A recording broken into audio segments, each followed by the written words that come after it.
For this week on Garden Goodies, I'm on the road once again with a local gardener, Eric Donaldson, and he grows something special that I don't grow. What do we see behind us here? We have hops. I believe these are Cascade hops, and they're really easy to plant and grow. You take the rhizomes or the roots and you just stick them in the ground and then they grow up.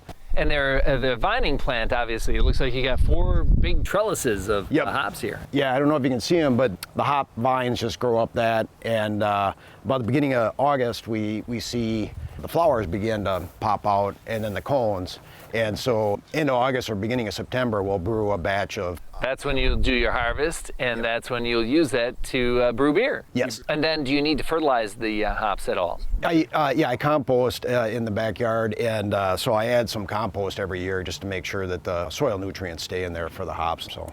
And of course, if you're going to grow hops, you might want to brew some beer, which Eric does as well. What are you holding here in your hands? This is a Oktoberfest beer that we brewed in April. We wait till the hops are growing, and then we brew the backyard pale ale at end of August or beginning of September and use those hops. But you can save the hops through the winter and store them and then brew later? Yes, you can. You dry them and then you freeze them.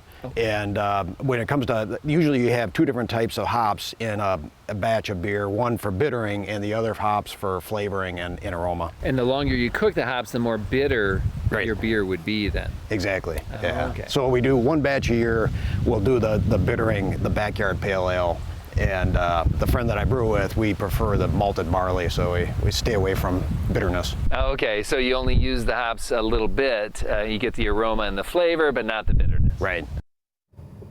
All right, well, we have it right here. Of Eric's beer. Yes. And yes, and just to let you know, we're not like drinking beer, we're just tasting, getting a taste test of Eric's beer. Mm-hmm. And I would have, this is the first I've tried it, and I would have to give it a thumbs up. I definitely like it. I think it looks awesome. Did a great job on the presentation. Mm-hmm.